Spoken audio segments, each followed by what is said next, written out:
Hello friends मेरा नाम Mehtab sir है।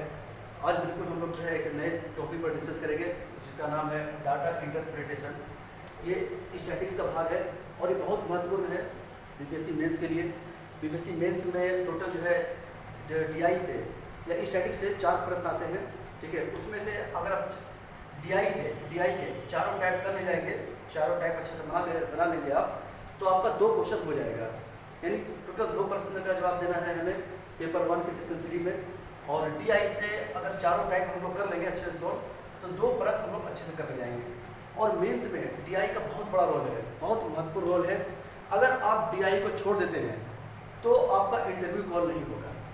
अगर आपका इंटरव्यू कॉल हो भी जाता है तो भी आपका मेंस में अगर मान लीजिए नंबर रहता भी है तो भी आपका जो है फाइनल सिलेक्शन में बहुत मुश्किल होगी और फाइनल सिलेक्शन जो है आपका बहुत पुअर रहेगा और नहीं होगा। जब तक मेरा ऐसा अनुमान है कि आप अगर स्टैटिक्स से क्वेश्चन आप टच नहीं करेंगे, एक भी नहीं करेंगे, तो आपका अगर मान लीजिए इंटरव्यू में कॉल हो भी गया तो आपका फाइनल सिलेक्शन नहीं होगा। इसीलिए आप इसको बहुत अच्छे से तैयार करें मेंस में। और चूँकि तैयारी का मतलब होता है कि पूरा सिलेक्शन लेना, ना कि पीटी पर छोड़ देना, खाली मेंस लिख के छोड़ देना, ठीक है, ऐसा नहीं है। पूरा सिलेक्शन का एक बहुत बड़ा पार्ट है आपको सिलेक्शन दिलाने में, फाइनल सिलेक्शन दिलाने में। स्टैटिक्स का बहुत पार्ट है, बहुत बड़ा रोल है। तो स्टैटिक्स का एक पार्ट है डाटा इंटरप्रिटेशन यानी डीआई, ठीक है। डीआई को हम लोग बिल्कुल बहुत अच्छे तरीके से सॉल्व करेंगे और समझ जाएंगे और इतना अच्छे से सॉल्व करेंगे कि आपको कोई मुश्किल ही नहीं होगी। 2 क्वेश्चन आपको वहाँ एग्जामिनेशन हॉल में चेस करने में और आप अच्छे से करने जाएंगे 2 क्वेश्चन, ठीक है। तो हम लोग देखते हैं डाटा इंटरप्रिटेशन को समझते हैं, ठीक है, इसको डीआई कहते हैं। तो डाटा इंटरप्रिटेशन का मतलब क्या होता है? इसका मतलब होता है एक से अधिक प्रकारों का प्रयोग करते हुए डाटा का प्रस्तुतिकरण। डाटा को प्रस्तुत करेंगे कितने प्रकार से? तो एक से अधिक प्रकार से डाटा को प्रस्तुत करने की विधि को कहा जाता है डीआई।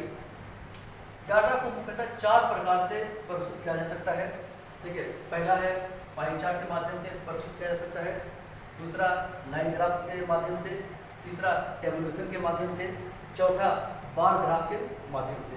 इतने सारे माध्यम हैं जिसके कारण हम लोग डाटा को प्रस्तुत करेंगे। तो बहुत आसान विधि से एक एक करके हम लोग समझते हैं और बहुत अच्छे तरीके से। पहला है पाई चार्ट, वहाँ ऐसा दिया रहेगा, ठीक है, और प्रश्न रहेगा यहाँ पे कि मनोरंजन पर कितना खर्च किया जाता है। टोटल दिया हुआ है भोजन पर 4/15, आवास पर 54 डिग्री, मनोरंजन पर नहीं, इसको निकालना ही है, अन्य पर 2/9, शिक्षा पर 19% और टोटल खर्च है 18,000, इस पर निकालना है। तो क्या कर सकते हैं? पहले भोजन पर है 18,000 का 4/15 तो 18 15 को घटाएंगे 1200 में कट जाएगा ये, 12 × 4 तो 4800। उसी प्रकार आवास पर 54 डिग्री है, 54 डिग्री को परसेंट कैसे बदलेंगे? तो ऐसे बदलेंगे 100% बराबर 360 डिग्री, तो 10% बराबर 36 डिग्री, तो 5% बराबर 18 डिग्री, ठीक है। लाना आपके पास 54 लाना है, तो 18 दिया 54, 3 गुना कर दिए, 5% को 3 से गुना कर दिए तो 15%, ठीक है। तो 54 डिग्री बराबर 15%, तो हम लोग 15% है यहाँ पे, ठीक है। 54 डिग्री का 15%, तो 18,000 गुना 15/100 तो काट के हुआ 2700। अन्य है, अन्य 2/9 है, यानी 18,000 का 2/9, जिसको काट करके 9 गुना 18 कट जाता है तो पूरा करके आता है 4,000। फिर शिक्षा पर है 19%, तो 19% 19/100 और गुना 18,000, जिसको 2 0 काट दिए दोनों गुना करके आ जाएगा 3420। अब है मनोरंजन पर कितना खर्च है, तो टोटल कितना है 18,000। इस पर मनोरंजन को छोड़कर कितना खर्च हुआ है? तो एक में वो 48,700, 2700, 4,000 और 3400, इन दोनों को जोड़ करके इससे घटा दिए तो हो जाता है 380। यही हो गया आंसर। कितना आसान है। दूसरा है लाइन ग्राफ, देखते हैं। लाइन ग्राफ ऐसा दिया रहेगा, ठीक है। यहाँ राज्य ए लिखा रहेगा, यहाँ पर वर्ष लिखा हुआ रहेगा, ठीक है। यहाँ पर उत्पादन मेट्रिक टन में दिया रहेगा और पूछेगा कि 5 वर्षों में राज्य ए है कि कृषि उत्पादन का औसत उत्पादन कितना रहा, ठीक है। तो इसको देखिए घबराना नहीं है, बहुत आसान है। इसको देखिए बहुत आसान तरीके से हम लोग सोल्व करेंगे, ठीक है। सबसे पहले ऐसा रहे तो इसके लाइन में कितना है इसको लिख देंगे 20 लिख देंगे, ठीक है। यहाँ पर क्या है, इस तस्वीर में 30 है तो 30 लिख देंगे, ठीक है। फिर ये नीचे है तो यहाँ तो 20 है तो 20 लिख देंगे। फिर ऊपर कहाँ मिल रहा है, यहाँ 40 है तो 40 लिख देंगे। फिर ये मिल रहा है 20 तो 20 लिख देंगे। लिख दिया आराम से। अब है इन 5 वर्षों में राज्य एक कृषि उत्पादन का औसत उत्पादन। औसत उत्पादन में जानते हैं कि कुल नंबरों का, कुल संख्याओं का योग, तो 20 प्लस 30 प्लस 20 प्लस 40 प्लस 20 बटे 1 2 3 4 5 5 लिख दिए। इसको जोड़ते हैं, 0 0 0 0 0 उतार दिए हैं। 4 2 6 6 2 8 8 और 3 11 11 2 13 13 बटे 5 5 दूना 10 5 6 30 कट गया। यही हो गया आंसर। कितना, तो 26 मेट्रिक टन उत्पादन हुआ है, औसत उत्पादन। कितना आसान था। तीसरा टाइप है वो है टेबुलेशन का। ठीक है, देखते हैं। आपको ऐसा दिया रहेगा टेबल, ठीक है, और प्रश्न दिया रहेगा यहाँ 21 वर्ष गणित में है उच्चतम अंक और उच्चतम औसत अंक का अंतर सर्वाधिक रहा। किस वर्ष सर्वाधिक रहा, तो वर्ष है 2011 12 13 14 15 16 17 किस वर्ष। तो अंतर कॉलम बना लेंगे, यहाँ पर बना लिया कॉलम, और इसको जो है टेबल में मिला देंगे ऐसा। 75 में 70 का अंतर होगा 5, 75 में 70 का इसका अंतर होगा 5, 75 में 70 का इसका अंतर होगा 5, 85 में 70 हो गया, अंतर हो गया 15, 80 में 70 घटाएंगे तो आ जाएगा 10, और 85 में 70 घटाएंगे तो हो जाएगा 15।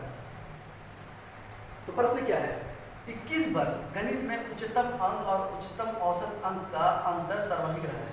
तो अंतर देखेंगे, इस साल सर्वाधिक रहा है 2015 में, और 2017 में सर्वाधिक रहा है। तो लिखेंगे आंसर 2015 और 2017 में सर्वाधिक रहा है, सर्वाधिक रहा है। हो गया। एक और बचा हुआ है बार ग्राफ, चौथा कैसे सोल्व करेंगे बार ग्राफ को। ऐसा दिया रहेगा आपका, ठीक है,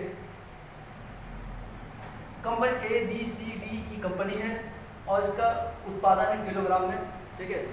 मांग, ये खाली वाला मांग है, और उत्पादन नीचे से स्क्रैच किया हुआ, ये उत्पादन है, ठीक है। सबसे पहले क्या करेंगे, ऐसा दिया हुआ है तो ये मांग में 3000, अगर ऐसे दिया रहता है वहाँ जो क्वेश्चन मिलेगा उसमें ऐसा दिया रहेगा। अगर दिया नहीं भी रहेगा तो आप लिख लेंगे सामने में 3000, ठीक है। इसके यहाँ पर है तो 1500, वैसे ही अगर यहाँ पर है तो 500, ये वाला लाइन अगर आप 1500 लिख लेंगे, ऐसे के पूरा लिख लेंगे। अगर नहीं दिया हुआ रहेगा तो क्वेश्चन के ऊपर लिख लेंगे, ठीक है। और एक जल्दी से चार्ट बना लेंगे, ठीक है, ऐसे चार्ट, यानी मांग और उत्पादन, ठीक है। तो ABCDE 5 कंपनी को ऊपर लिख लेंगे, ठीक है, और मांग के सामने लिख लेंगे सिर्फ मांग वाला, मांग कैसा खाली वाला, तो मांग है 3, यहाँ पर है 3000, ठीक है। ए का, बी का है यहाँ पर 500, वैसे है 2000, फिर है 1500, फिर है 3500, ठीक है। अब है उत्पादन यहाँ लिख लिए, उत्पादन देखेंगे ऐसा स्केच का वजह है, इसके पहले 1500, उसके बाद है फिर 1500, उसके बाद है 1000, उसके बाद है 3000, उसके बाद है 2500, जोड़ लिए। अब है पूछा है प्रश्न कि औसत मांग और औसत उत्पादन का अंतर क्या है। तो औसत मांग, इसको सबको जोड़ देंगे, ठीक है, और किस संख्या से भाग लगा देंगे, 1 2 3 4 5 तो 5 से भाग लगा दिए, तो कितना हुआ 2100।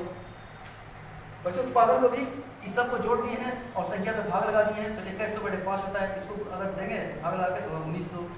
तो पूछा है कि अंतर क्या है, तो अंतर बराबर 2100 माइनस 1900 कितना हो जाएगा 200। पूछा है क्या मिलियन किलोग्राम में, तो लिख देंगे मिलियन